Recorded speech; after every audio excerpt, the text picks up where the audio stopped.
The 9,938th meeting of the Security Council is resumed.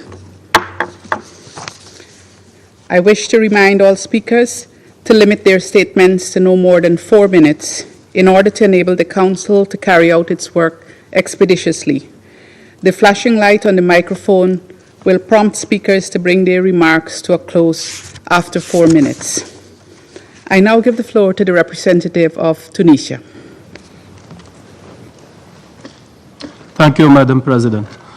Madam President, members of the Security Council, Excellencies, amidst the ongoing, unprecedented, and grave escalation of wars and conflicts in the Middle East, discussing the underlying causes of conflicts remains as timely and crucial as ever.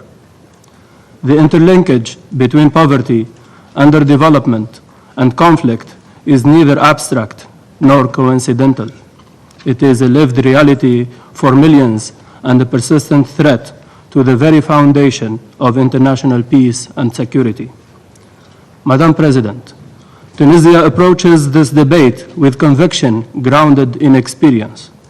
We speak as a nation of the Global South that has charted a democratic transition under intense economic constraints, compounded by regional instability and a complex global economic architecture that too often marginalizes the aspirations of developing countries. We strongly affirm that poverty and underdevelopment are not only consequences of conflict, they are its fertile ground. Where opportunity is absent, injustice thrives. Where dignity is denied, extremism and violence find recruits. It is a truth we must confront with courage. Enduring peace is unattainable without inclusive development, and development itself is unsustainable without peace. This nexus demands that the Security Council transcend its traditional focus on symptoms of conflicts and instead address root causes with equal urgency. A purely militarized or reactive approach cannot suffice. We must be as committed to preventing war as we are to stopping it once begun. Madam President, in many parts of Africa, the Middle East, and beyond, we witness cycles of fragility perpetuated by economic exclusion, illicit exploitation of natural resources, climate shocks, and governance deficits. The convergence of these factors has too often been met with fragmented responses, insufficient financing, and short-term strategies. Tunisia calls for a redefinition of international peace and security, one that embeds socioeconomic justice, equitable access to resources, and investment in human capital at its core, mainly by, first, reforming the Security Council, second, reinforcing the peace-building commissions and C-34's role in integrating development and security agendas. Third, supporting the reform of the international financial system so it serves vulnerable economies with fairness and solidarity. Fourth, investing in youth and women, not as an afterthought, but as central agents of peace, growth, and resilience. We also stress the importance of regional cooperation and South-South solidarity. In North Africa and the Sahel, shared vulnerabilities demand shared strategies. Tunisia reaffirms its commitment to regional peace initiatives that prioritize sustainable development, education, and employment. Moreover, Tunisia reiterates that any genuine commitment to peace must include the just resolution of protracted conflicts, particularly the Palestinian question. Development under occupation is a contradiction in terms. Peace without justice is a promise unfulfilled. Madam President, as this Council deliberates on the maintenance of peace and security, let us remember, silence in the face of poverty is complicity in the escalation of war. Tunisia calls for leadership that matches the urgency of our global crises with the scale of our common responsibility. Let us act with unity. Let us act with resolve. Let us act with a deep understanding that true security is born not only from the absence of war, but from the presence of dignity, equity, and opportunity. I thank you. I thank the representative of Tunisia for his statement, and I give the floor to the representative of Cameroon. Madam President, I have the honor to deliver this statement on behalf of the OIC member state in my capacity as the chair of the group. In line with your request for a statement to be delivered in not more than 4 minutes, the full version of my statement will be provided to the Secretariat. Madam President, first, let me express our appreciation for your kind invitation to this open debate, which topic is most relevant to the priorities of our member state, considering the prime agenda of the OIC in the area of peace, security, and development. The OIC has continued to give prominence to the organic relationship between peace, security, and development, and this priority objective is born out of the understanding that peace, security, and development can be more enduring and sustainable when built on a solid foundation of the socio-cultural and economic relations existing among people. In the domain of peace and security, for us in the OIC, the inability of the Council to arrive at an expeditious resolution of the lingering crisis in Palestine, including the war in Gaza, as well as other conflict situations in our member state, represent a setback for the Council prime mission of maintaining global peace and security. The adoption of a holistic approach to addressing conflict prevention, management, and resolution would necessarily entail a deep insight into the drivers of conflict, chief of which are poverty, deprivation, underdevelopment, and other socio-cultural drivers of such an intolerance, religious bigotry, and absence of the culture of peace as defined under the relevant UN agenda.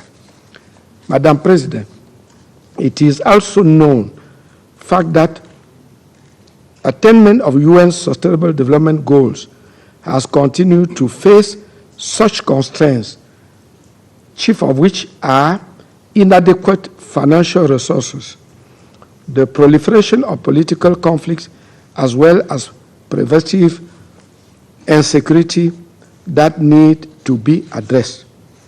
To this end, there is a need for more creative ways of bridging the resources gap, and the Council is also being invited within its policy and oversight mandate to multiply its effort in seeking creative means of addressing the socio-economic drivers of conflict.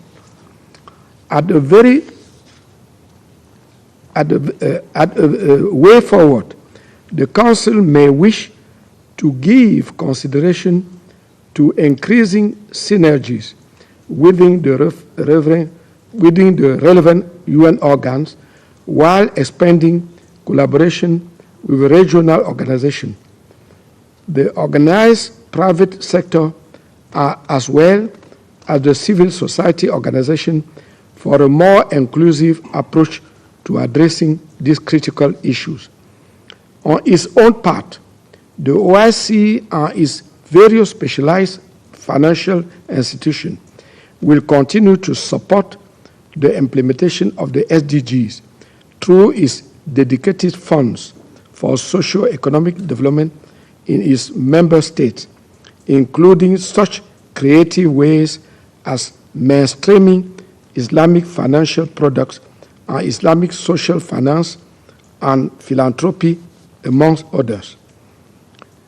Furthermore, of their commitment to the SDG and within the framework of the Pact for the Future, the OIC member states have put in place policy instruments aimed at facilitating intra-OIC action and international collaboration with the United Nations on peace-building issues such as counter-terrorism measures, disarmament and nuclear non-proliferation, anti-corruption, prevention of transnational crimes, drug trafficking, and illicit financial flows, amongst others.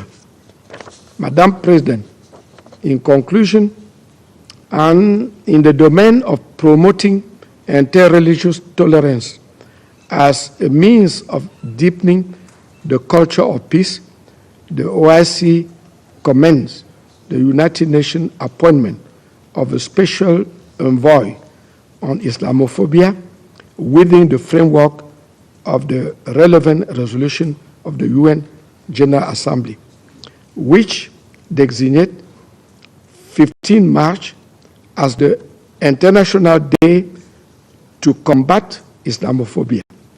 It is believed that similar measures are necessary as a way of promoting durable peace among states and peoples. I thank you, Madam President, for your kind attention. I thank the representative of Cameroon for his statement, and I give the floor to the representative of Armenia. Madam President, at the outset, I would like to extend gratitude to the Presidency of Guyana for convening UN Security Council high-level open debate on the topic of poverty, underdevelopment, and conflict, and their implications on the international peace and security. We thank His Excellency Mr. Hugh Hilton Todd, Minister for Foreign Affairs and International Cooperation of the Cooperative Republic of Guyana, for his presence and valuable contribution, as well as the other briefers, for their sobering remarks drawing attention to the importance of peace, security, and development nexus. The recent rising dynamics of conflicts around the globe, looming uncertainties and turbulence in international relations have a devastating impact on sustainable development of member states, resilience of communities, and realization of economic and social rights.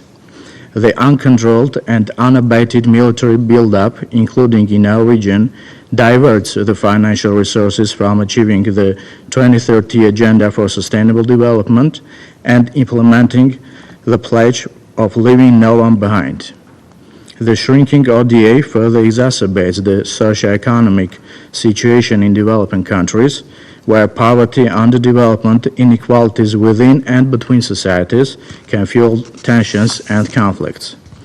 In the Pact for the Future, the member states have decided to comprehensively address the drivers and root causes from conflict, violence, and instability and their consequences by accelerating the investment in and the implementation of the SDGs, while stressing the interdependence between peace and security, sustainable development, and human rights.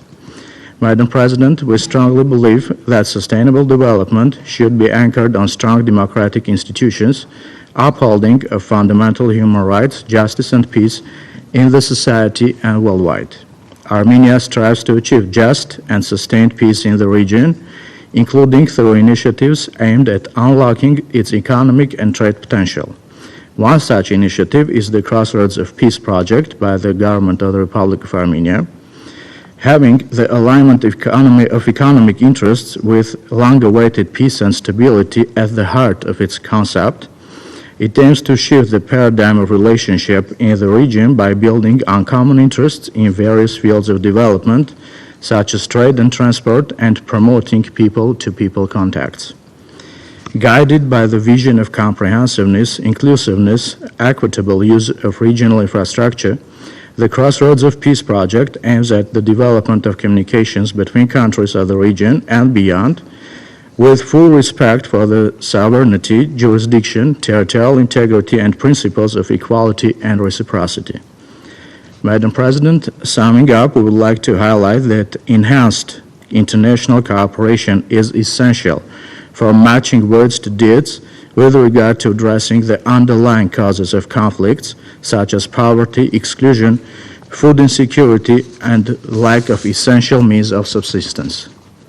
The UN Security Council needs to mainstream peace and development nexus in its prevention efforts, including early warning measures and post-conflict reconstruction and peace building, with a focus on the most vulnerable. I thank you. I thank the representative of Armenia for his statement, and I give the floor to the representative of Azerbaijan.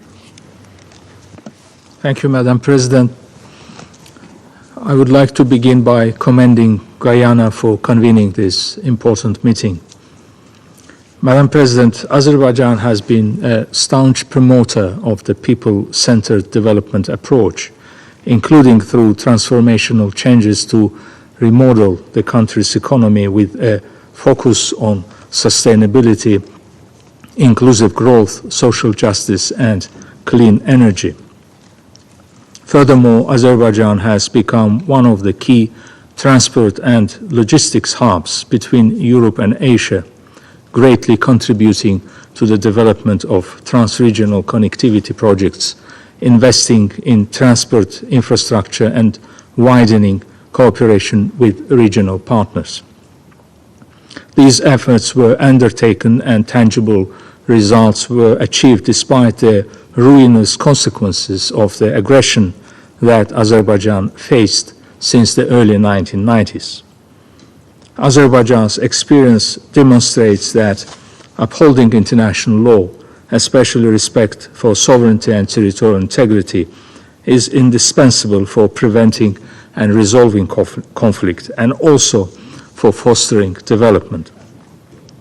When these principles are breached, human suffering and the disruption of economic activities are the result. But when justice is restored, a path opens toward renewal and progress. Since the end of the conflict in 2020, Azerbaijan has launched ambitious reconstruction and rehabilitation efforts across its liberated territories, demonstrating its firm commitment and determination to turn devastation into development. We are rebuilding entire cities and villages from scratch, including through the implementation of innovative concepts such as smart city, smart village, and green energy zone. Towns that were once rubble and ashes are now rising as modern settlements. Every new airport, school, farm, hospital, or road we inaugurate in these regions helps protect development gains and promote stability and growth. Madam President, the conflict turned Azerbaijan into one of the most heavily mine-contaminated countries in the world, with an estimated 1.5 million landmines and an unknown number of explosive remnants of war scattered across its formerly occupied territories. These hidden killers continue to maim and claim innocent lives, while slowing down recovery and the return of the displaced population. The scale and magnitude of the landmine threat in Azerbaijan necessitate enhanced accountability, stronger solidarity and partnership, and adequate international assistance for national humanitarian demining capability and efforts. Overall, providing support to states affected by conflict and engaged in post-conflict peace building is and must remain a critical commitment of the United Nations. Such support and solidarity are critical to my country and many states around the world that are overcoming the severe consequences of conflicts. Azerbaijan will continue its development and peace-sustaining efforts and contributions to building a world in which peace and prosperity are not the privilege of the few, but the right of all. I thank you. I thank the representative of Azerbaijan for his statement, and I give the floor to the representative of Ethiopia. Thank you.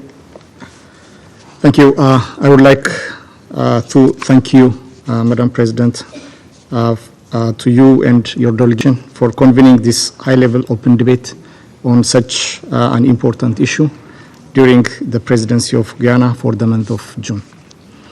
Madam President, the United Nations stands on 3 core pillars: development, peace and security, and human rights. These pillars are interconnected and mutually reinforcing, forming the foundation for the UN's mission to build a better world for all. The linkage between poverty, underdevelopment, and conflict is factual. Poverty is a lack of basic needs or access to basic services, which leads to social exclusion and grievances. Underdevelopment is primarily caused by poverty, inadequate infrastructure development, limited access to education and health care, which restrict opportunities and exacerbate inequality. Conflict, which can be linked to poverty and underdevelopment, increases the toll, particularly on developing countries, as it diverts the limited resources at their disposal away from poverty eradication efforts. It affects infrastructure and strains social relations, which otherwise are critical enablers of sustainable development. In various areas, Madam President, we have observed that nations experiencing conflict may become victims of terrorism, which presents risks to international peace and security. Sustaining global peace and security is a complex endeavor. Consistent evidence indicates that investing in poverty elimination and peaceful resolution of conflicts is not only a desired outcome, but also effective in preserving international peace and security. Sustainable peace is linked to inclusive economic growth, good governance, and social justice. It is also true that resilient institutions would help states manage resources better, resolve disputes, and maintain legitimacy. In this regard, the government of Ethiopia, in recognition of the centrality of robust institutions to peace and development, is exerting tremendous efforts in economic reforms, inclusive governance, equitable development, and national consensus. As a result, the government is implementing inter alia justice sector reform to enhance the independence and capacity of courts and law enforcement agencies to ensure fair dispute resolution mechanisms and legal access. Additionally, the government launched the homegrown economic reform in 2019 with the desire to address structural and institutional vulnerabilities that have considered our development efforts. Moreover, National Dialogue Commission, established in 2022, is facilitating inclusive dialogue among various political, ethnic, and civil society groups to address all issues of national significance. In conclusion, Madam President, we believe that addressing poverty and underdevelopment is not only a moral imperative, but a strategic necessity for global peace and security.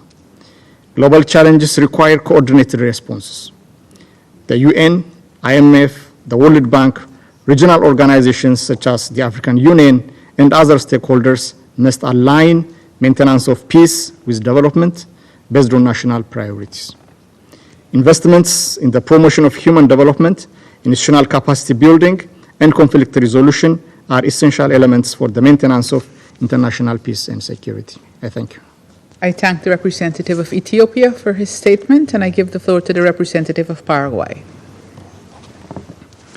Gracias, señora presidenta. Thank you, Madam La delegación de la President. República de Paraguay The agradece delegation la of the oportunidad Republic de of tomar la Paraguay would palabra y like to felicita thank a you for the Guyana opportunity en su to rol de take the presidencia floor, del Consejo de and we Seguridad congratulate por la realización de Guyana esta on its reunión, role cuyo as tema President es of the uno de Security particular Council. importancia. This topic is of particular importance. Creemos que nadie en esta We sala believe puede that no one in restar this importancia al room can innegable vínculo underestimate entre the la guerra, undeniable la link between violencia, war, los conflictos violence, armados, and conflict con la with pobreza y poverty su desarrollo, and underdevelopment. pues es un círculo It vicioso is a que vicious se hace cycle patente en los clearly desafíos que esta reflected in organización the enfrenta a challenges diario. this organization faces on a daily Aunque pueda basis. parecer repetitivo, Although it may sound siempre es necesario repetitive, it decir must be hasta el said hartazgo over que and no existe again desarrollo that sostenible there can be sin no paz, sustainable ni paz development sin without desarrollo peace, or peace without Este sustainable Consejo development. carga con la pesada This responsabilidad Council bears de the hacer heavy del pilar de responsibility seguridad una of fuente de turning the políticas que security permitan el pillar into desarrollo a source of cuando se logra policies solventar un that conflicto. foster development when a conflict is resolved.